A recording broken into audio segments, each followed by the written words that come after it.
আজকে আমি নিজে খুব বেশি কিছু বলবো না। জাতীয় সংসদে আজকে বীর মুক্তিযোদ্ধা অ্যাডভোকেট ফজলুর রহমান সাহেব যে কথা বলেছেন, আমি সেই কথাগুলি আরেকবার উচ্চারণ করতে চাই। আজকে আমি সংসদে ওনার বক্তৃতাটা শুনলাম, প্রায় 15 মিনিট উনি বক্তব্য দেওয়ার কথা, ওনাকে সময় দেওয়া হয়েছিল। মাঝখানে একটু ঝামেলা হয়েছিল, হইচই হয়েছিল, থেমেছিল কিছুক্ষণ, উনি আবার বক্তব্য দিয়েছেন। সব মিলিয়ে 15 মিনিটে একটু বেশি হয়তো হবে। কিন্তু উনি যে কথাগুলি বলেছিলেন, আমার কাছে এতদিন ধরে মনে হচ্ছিল এই কথাগুলি বলা দরকার। অ্যাডভোকেট ফজলুর রহমান বিভিন্ন সময় কিন্তু বলেছেন মাঝখানে, কিন্তু জাতীয় সংসদে যখন উনি দাঁড়িয়ে কথাগুলি বলেন, তখন সেই কথাগুলোর অন্যরকম একটা গুরুত্ব চলে আসে।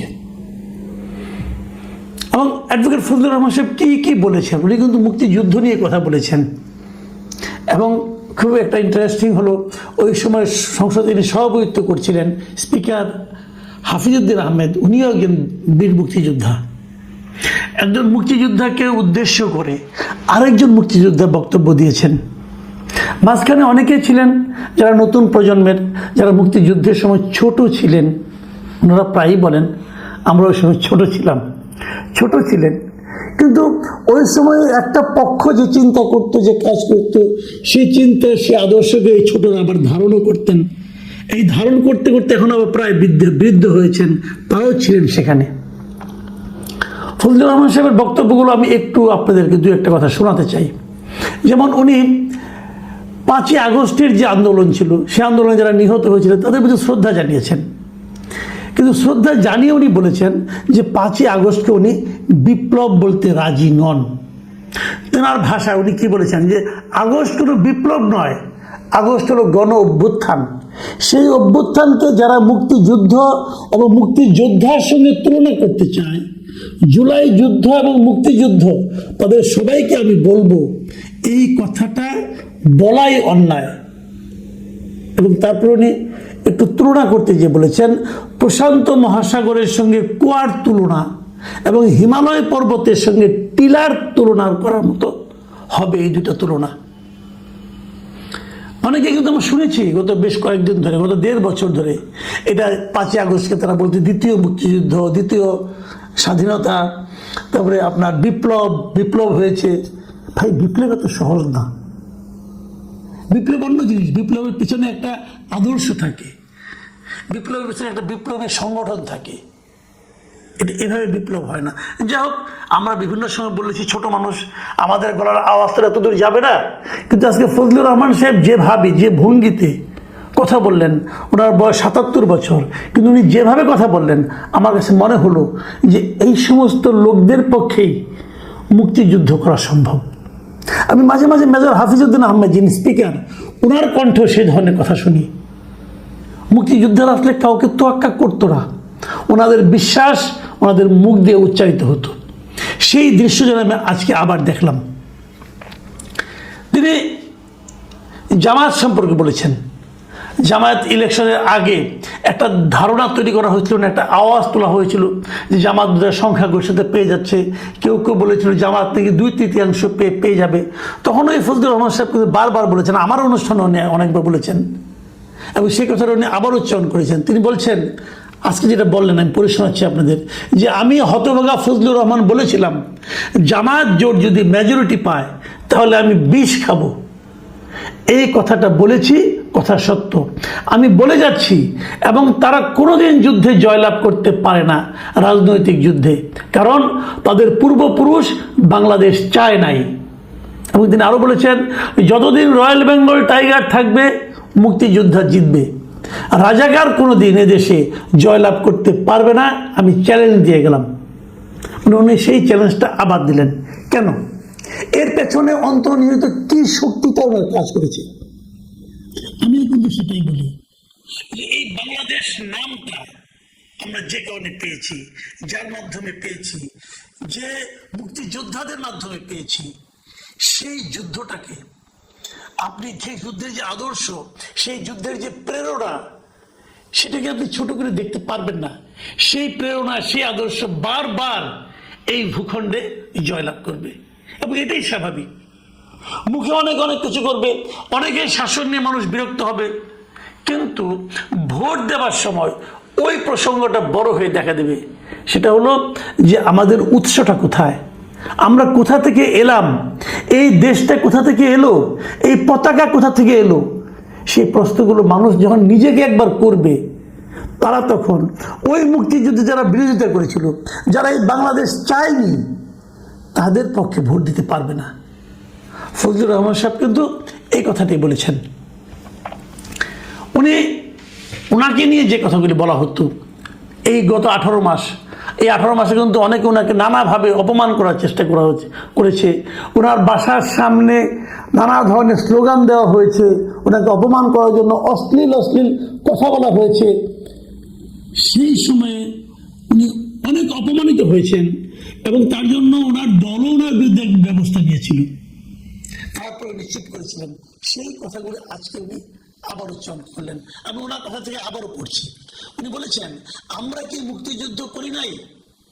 যেমন বিরোধী দলের নেতা বলেন তাকে আমি অসম্মান করি না, সবসময় মাননীয় বলে কথা বলি, কিন্তু তার দলের লোকজন এখানে বসে আছে, তারা আমাকে ফজা পাগলা বলে কথা বলে, তারা নাকি সভ্য, তারা নাকি ইসলাম। এবং উনি যে বলেছেন, ওই দিন বলল যে আমার দাড়ি পাকা, আমার চোখে সব পাকা। উনি আমার চেয়ে 10 বছরের ছোট, আমার বয়স 78 বছর, আমি 48 সালে জন্মগ্রহণ করেছি, উনি 58 সালে জন্মগ্রহণ করেছেন। এবং এক পর্যায়ে স্পিকার থেকে থামে বলে, এই ধরনের কথা কি ওনাকে কেউ বলেছে? উনি জোর দিয়ে বলেছেন, হ্যাঁ বলেছে। যা হোক, এবং উনি বিরোধী দলের নেতার একটা কথার ব্যাপারে উনি আপত্তি করেছেন, মানে ডক্টর শফিকুর রহমান, জামাতে যিনি আমির, তার সম্পর্কে উনি বলেছেন যে বিরোধী দলের নেতা, উনি মুক্তিযুদ্ধ পরিবারের লোক এবং উনি শহীদ পরিবারের লোক এবং উনি জামাত ইসলাম করেন। এটা ডাবল অপরাধ। মুক্তিযুদ্ধ পরিবারের লোক কেউ জামায়াত করতে পারে না, শহীদ পরিবারের লোক জামায়াত করলে ডাবল অপরাধ করেছেন। মানে ওনার বক্তব্যটা কিন্তু ক্লিয়ার, যে যার কারণে আমি শহীদ হলাম, যে আমাকে হত্যা করলো, আমি যদি তার দল করি, তাহলে সেটাকে কিন্তু ভালো বলার কোনো সুযোগ নেই। যদি এটা জামাতে ইসলামের উনি আমির জবাব দিয়েছেন, সেই জবাবটা আমি পরে আসবো, পরে ওনারও জবাবটা বলবো। এবং এখানে আরেকটা কথা বলেছেন ফজলুর রহমান সাহেব, এটা আমার মানে খুবই ইন্টারেস্টিং মনে হচ্ছে। উনি বলেছেন যে আমাদের নেতা জিয়াউর রহমানকে পেলে এরা হত্যা করত 16ই ডিসেম্বরের আগে। এই কথাটা কিন্তু একটা নির্মম সত্য। ধরা যাক, হাইপোথেটিক্যালি ধরেন আপনি মুক্তিযুদ্ধ চলার সময় যদি জিয়াউর রহমান এই রাজাকারদের হাতে, আলবদরদের হাতে ধৃত হতেন, ধরা পড়তেন, আপনার কি মনে হয় জিয়াউর রহমানকে তারা ছেড়ে যেত? তা মেরে ফেলতো।